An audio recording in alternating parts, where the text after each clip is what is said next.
And now stay tuned for the mystery program that is unique among all mystery programs. Because even when you know who's guilty, you always receive a startling surprise at the final curtain.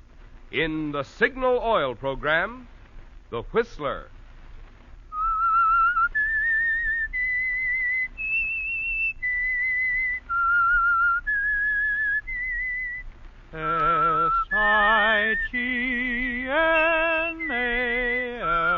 Signal. Signal gasoline. Signal, the famous Go Farther gasoline, invites you to sit back and enjoy another strange story by The Whistler. For extra driving pleasure, the signal to look for is the yellow and black circle sign that identifies Signal service stations from Canada to Mexico. And for Sunday evening listening pleasure, the signal to listen for is this whistle that identifies the Signal Oil program, The Whistler.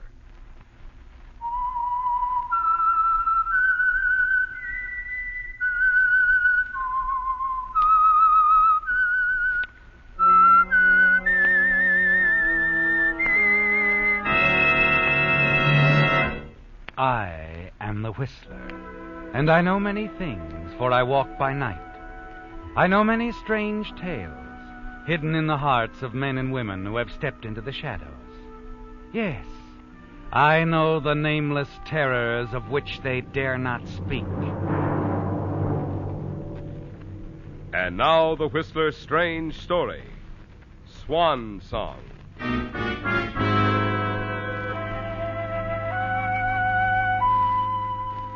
The setting for murder can be anywhere.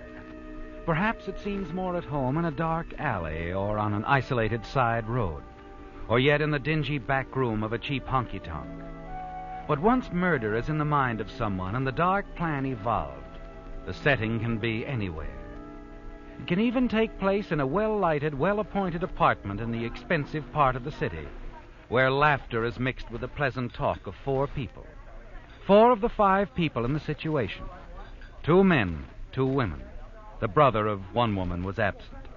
The other woman, the hostess, rises, moves across the room with a tray of 4 empty glasses, and hums a popular tune. People will say we're in love. A happy hostess with murder on her mind. And one glass requires special attention. Into it she drops a single white pellet, watches it bubble, cloud the contents briefly, and then clear. As she watches, a smile of triumph lights her face, and her thoughts go back to that night a few weeks ago when the idea of murder first crept into her mind, as she was performing at the Swan Club.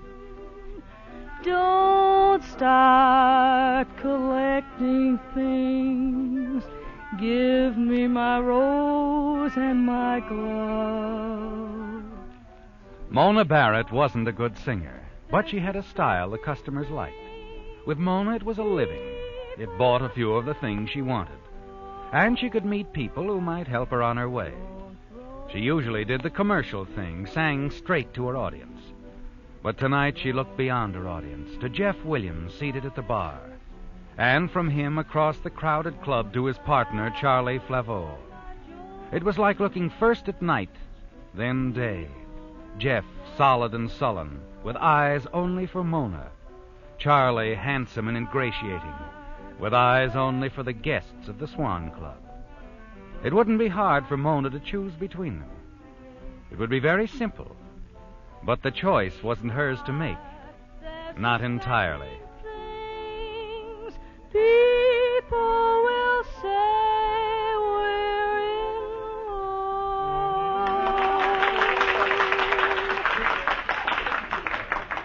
Her song ended, Mona turned away and started for her dressing room. In a rush, Mona? Oh, Jeff, hello. Yes, I am, sort of. Your song was great. Thanks. How about a drink? I'm really in a hurry, Jeff. I shouldn't.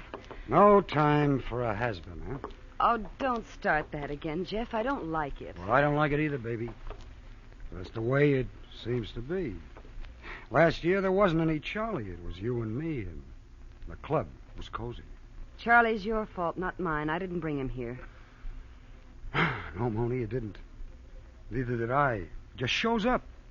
Remember me, Jeff, your old pal Charlie.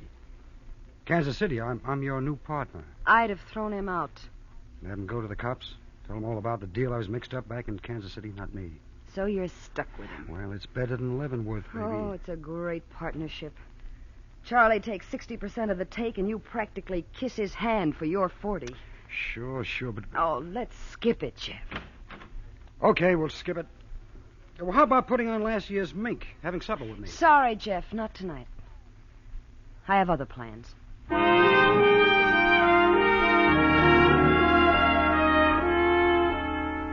You do have other plans, Mona, and those plans include Charlie. You're not going to let anyone interfere. You forget Jeff the moment you step into Charlie's new convertible. Listen to his big talk as he heads for the secluded bluffs above the beach highway. Charlie can afford to talk big. He does big things, makes big money, doesn't he, Mona? And you like that. Once you arrive at the bluffs, he stops talking, and like you, seems to drink in the quiet beauty of the spot. It's lovely here, isn't it, Charlie? Huh? Oh, yes, yeah. What are you thinking? Oh, I was just thinking this would be a great spot for a new club. Use lots of glass, big windows. So when the customers get tired of looking at you or the food we clip them for, they could get a real view. I'm not very flattered. You're not supposed to be, honey.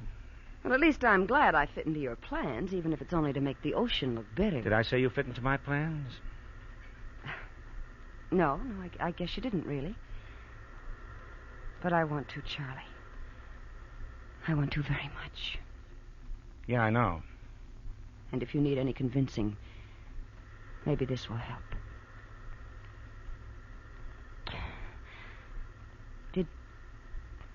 Did that help, Charlie? That? What's so funny? Oh, you are, honey. You are. You never really thought I'd go for that, did you? Stop it. Stop laughing at me. Don't ever try that again, You Mona. can't humiliate me like that and get away with it. Take it easy. You've been humiliated before. Why, you... Take me home. With pleasure, honey. Just in time, too. In time for what? Oh, didn't I tell you? I have another date.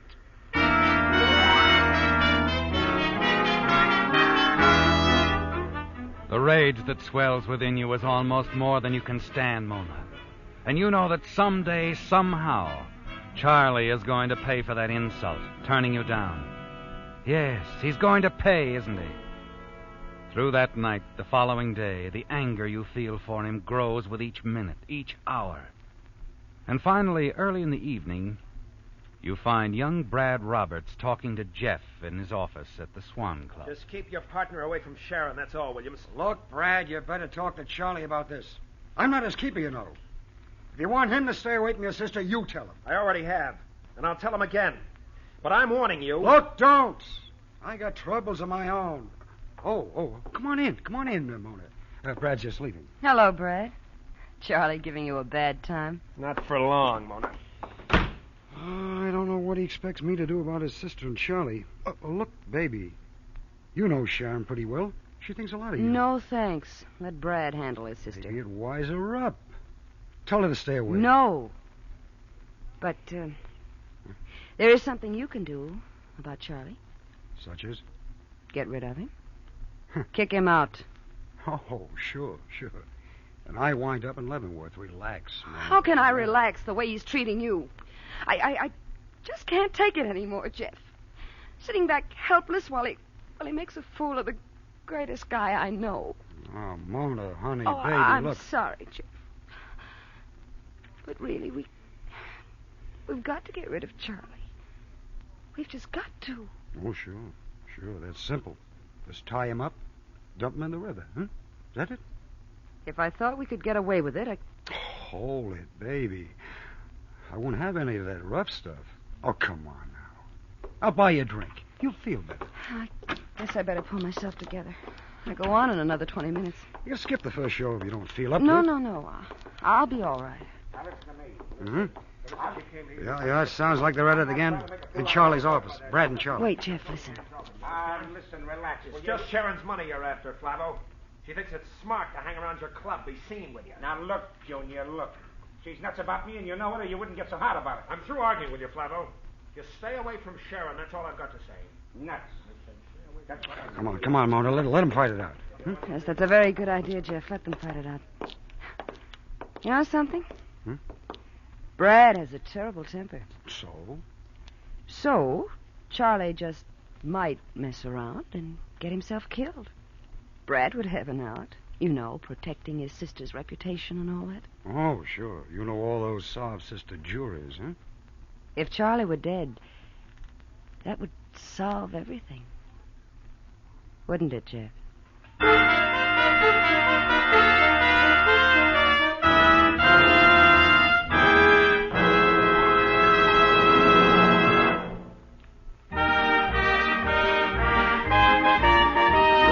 Tonight's $20 Signal gasoline book goes to Carol Van Court of Los Angeles for this limerick. An unhappy driver named Joe never could make his old car go. It used to be comic, but now it's atomic. The Signal gas treatment, you know. Signal, signal, signal gasoline. Your car will go far, will go, brother, gasoline. Tonight's limerick writer may have been a bit over-enthusiastic in suggesting that Signal gasoline will make old cars atomic.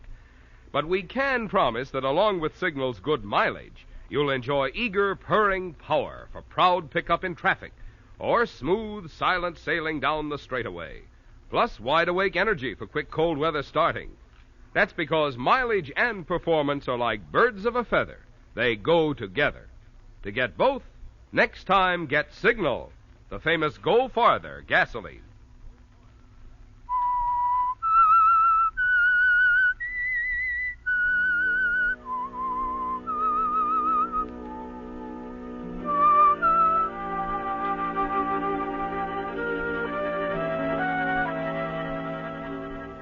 Yes, Mona. Charlie's death would solve everything, wouldn't it? He stands in everybody's way. It's Charlie against Jeff for the Swan Club. It's Charlie against Brad over his sister Sharon. And you, Mona, Charlie threw you over, laughed in your face. And now he stands between you and the security, the luxuries that Jeff could give you. So Charlie's got to go. You're certain of that. But how, Mona? It's something to think about, isn't it? And consider carefully. Then one evening at the club, you're sitting at the bar when you see Sharon Roberts hurry out of Charlie's office, an angry, determined expression on her face. Sharon! What? Oh, Mona. My, what a stormy look. Feuding again? Charlie's just impossible at times. I can't stand much more of this. Brad, the family on one side, Charlie and his jealous fits on the other. He thinks he owns me. What's happened now? Last night, the family insisted I go out with someone. Show him around town. He's from the East. Our families have known one another for years. Charlie found out, and he's just furious. You know how jealous he is. Now I'll go home, and Brad will start in on me because I came here to see Charlie. Oh, thank heavens I don't have to put up that much longer. What do you mean? I'm leaving the family, moving out, getting an apartment of my own. Oh? Well, there's some decorating to be done yet. I won't be able to move in for another month. Another month. I'll probably go out of my mind waiting. Well, you can always move in with me in the meantime, if that will help any. You mean that? Why, yes. I'm just so fed up with everything, Mona. You wouldn't mind, really? I'd love to have you. All right. All right, Mona, I'll do it. And thanks.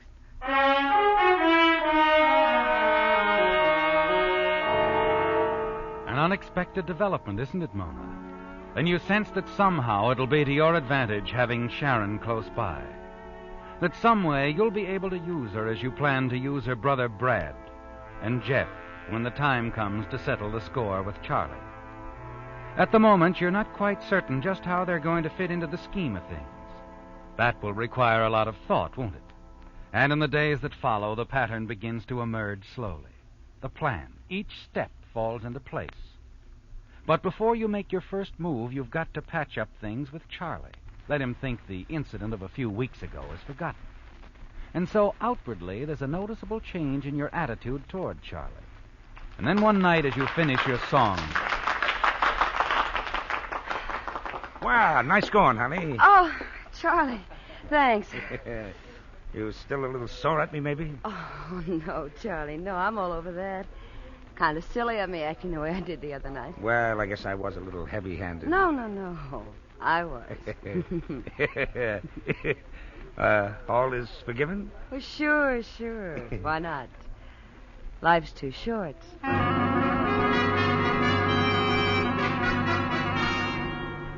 It's done, isn't it, Mona? You've set your plan into motion. Sharon has moved into your apartment with you, and you waste little time in making your next move. You inform Jeff that you're planning a dinner party to take place Sunday night at your apartment when the nightclub is dark. At first he's reluctant, but finally agrees to be there. And you wonder if he would have accepted your invitation had he known what was really on your mind. That same night you tell Sharon about the dinner, and your plans are completed the following afternoon after a phone call to Charlie. You're confident now that your scheme won't fail. All you have to do is say something to arouse Charlie's jealousy. Get him and Sharon involved in an argument. And yet when the moment comes, the night of your dinner party, you're tense and nervous, because in the back of your mind is the fear that something will go wrong. However, when your guests arrive, the first cocktails have been served, and the four of you settle down to pleasant, relaxed conversation. That confidence returns. Several drinks later, you step into the bedroom, pick up the telephone, and call Sharon's brother. Yes, what is it, Mona? I have a message for you, Brad, from Sharon. Oh? Yeah, she wants you to meet her at Seymour's restaurant around 8. She seemed quite anxious to talk with you. All right, Mona. Seymour's at 8. Thanks for calling. You smile as you hang up the receiver, Mona. Seymour's on the other side of town, a good hour's drive from your apartment. And you've taken care to prevent a chance visit by Sharon's brother, Brad, having him drop in and upset your plans. Back in your living room with your guest, you watch Sharon closely. Notice the first effects of the sleeping powder you dropped into her glass. And then finally, at just the right moment, you have something very important to inject into the conversation. By the way, Sharon, someone called for you while you were out this afternoon. Oh? It sounded a lot like that young man who's called a few times before. You know, the one from the East? Oh, it couldn't be. Could it, Sharon? He left last night, or so you said. Well, now, I could have been mistaken, Charlie.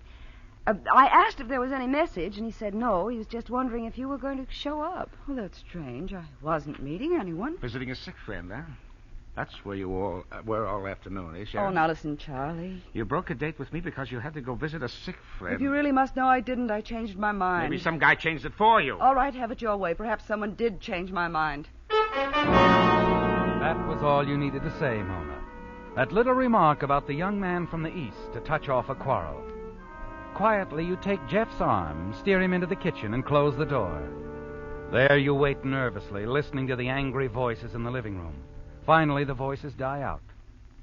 There's a long moment of silence as you and Jeff exchange glances. Then the kitchen door opens. Mona, will you come in here? Something's wrong. Sharon's passed out. What? Passed out? Yes. On 3 cocktails? I don't know Jeff, what's the matter run with into the bathroom, get a cold cloth. Yeah, sure. Come on. Here, Charlie, give me a hand, will you? Yes, sure. I'll get a pillow. Okay. You hurry to the couch, Come on now, Sharon. pick up Come the on. small pillow, then the Honey. small revolver from the desk drawer. Come on, honey. Snap out. The revolver Brad had given to Sharon Come for on, her baby. protection when she left home. Charlie, Huh? What do you... What's the idea, Mona? this, Charlie, is the idea. Mona, what's happened? What? Charlie. I told you, Jeff. I couldn't stand to see you pushed around. He's dead. Yes, Mona, why'd you do it? I told you, darling.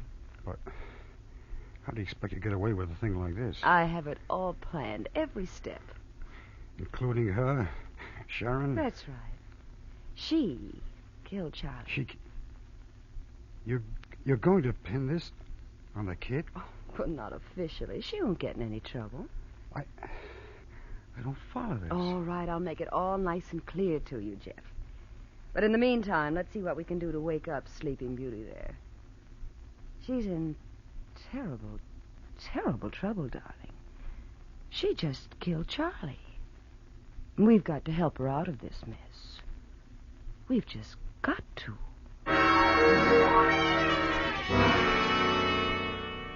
It doesn't take much to convince Jeff that he's got to string along with your plan, does it, Mona? There's really nothing else he can do.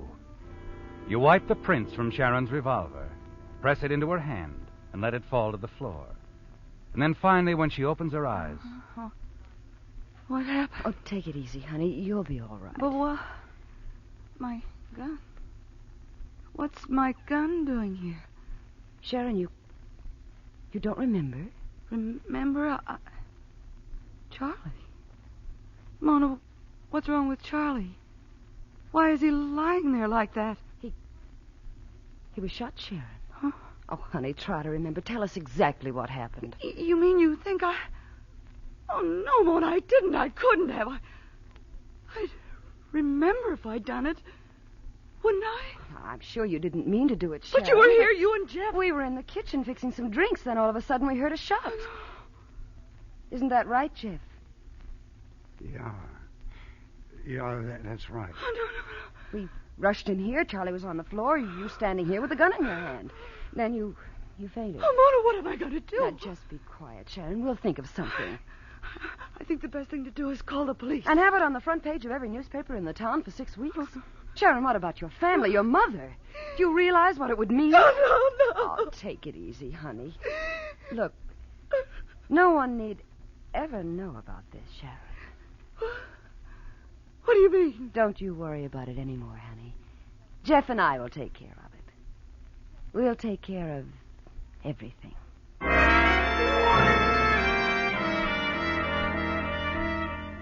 And you do take care of everything, don't you, Mona? Sharon is too upset, shaken, to protest. And Jeff takes Charlie's body down the back stairs, carries it to your car, conveniently parked near the rear entrance. The two of you drive out to the edge of town, take a side road, and then stop when you find a clump of bushes. It's all over very quickly, isn't it, Mona?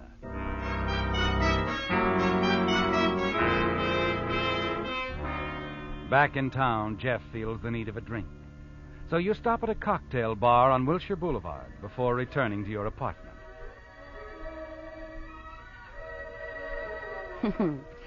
Hear what the jukebox is playing, Jeff? People will say we're in love.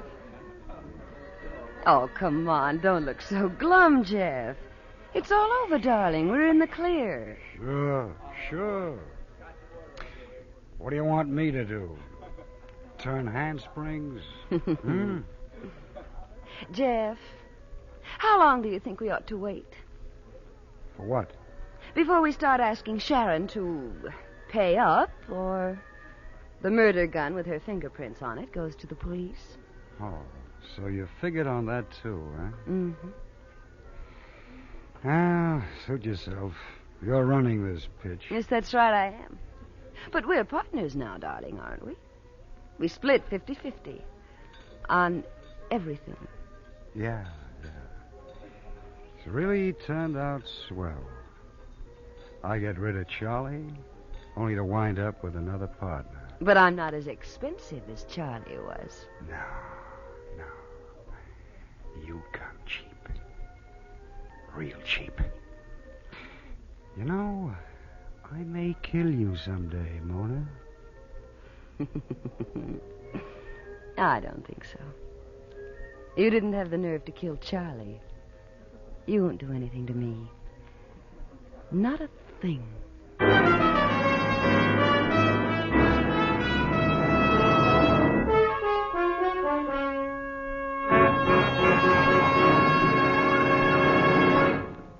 Did you know that in cooler weather, such as we'll be having during the next several months, your car needs a motor oil that does more than just lubricate? The reason? On short trips around town, your motor seldom develops enough heat to drive off the moisture that condenses in the crankcase. As a result, harmful corrosives often form, which can damage costly motor parts. That's one important reason why Signal brought out Signal Premium Compounded Motor Oil. because it combines scientific compounds with 100% pure paraffin base. This improved type Signal lubricant does things for your motor that oil alone cannot do. For instance, one compound in Signal Premium prevents destructive corrosion. Another compound actually washes out harmful carbon. And still other compounds help in other ways to keep your motor young. So if you want to keep wear down and performance up during the coming winter months, now is the time to change for the better. Change to Signal Premium Compounded Motor Oil at a Signal service station.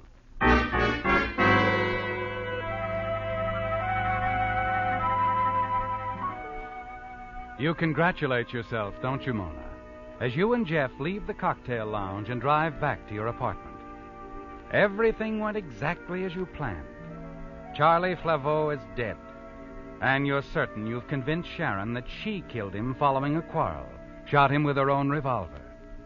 As you arrive at the apartment, you find it in darkness, and you wonder where Sharon is. You step inside, turn on the lights, and freeze in sudden terror at what you see. Jeff, look. What's the matter, Mona? What? No, it can't be. There in the center of the living room is Charlie Flaveau's body, in almost the same position he was before Jeff picked him up and carried him downstairs. I don't like this, Mona. And I'm not sticking around to find out what it's all about. Jeff, wait a minute. Not on your life, sweetheart. I'm getting out. You can't leave me. Look! This was your idea. You're in this just as much as I am. What you pulled the trigger, don't forget that. I'm getting out. Just a minute, Jeff. What? I don't think the lieutenant wants you to leave. That's right, Jeff. I wouldn't like it at all. Jeff, the police. Mr. Roberts here and his sister invited us over. Hello, Mona. Brad. Mr. Roberts arrived here this evening just in time to see Jeff here carrying Charlie's body out the back way. He followed the two of you, called us. It was the lieutenant's idea to bring Charlie's body back here, Mona. They figured when you saw it, you'd start talking. And you did. You mean you heard? That's right, Miss Barrett. A nice joint confession. It's going to save us a lot of trouble. But how? How did you... You made a bad mistake, Mona, phoning me to go to Seymour's restaurant to meet Sharon. You see, I spent the entire afternoon with her. That's why I knew there was something wrong with that call.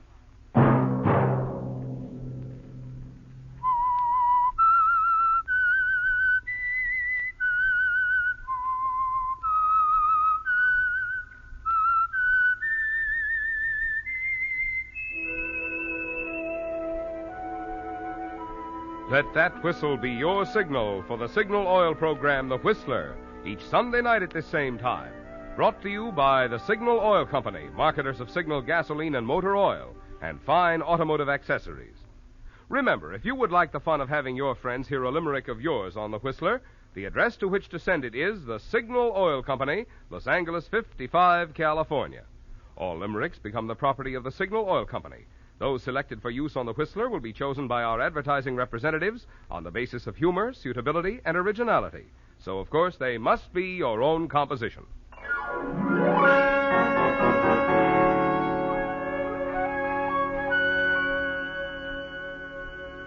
Featured in tonight's story were Joan Banks, Mark Lawrence, Gloria Hunter, and Wally Mayer.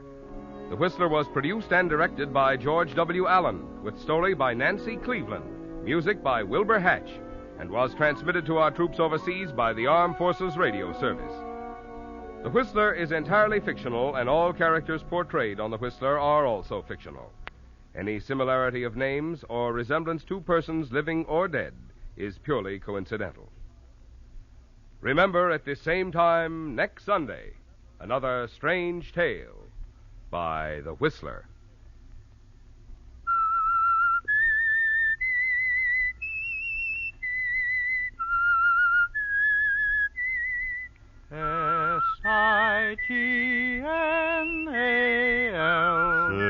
Signal, Signal gasoline. This is Marvin Miller speaking for the Signal Oil Company. This is CBS, the Columbia Broadcasting System.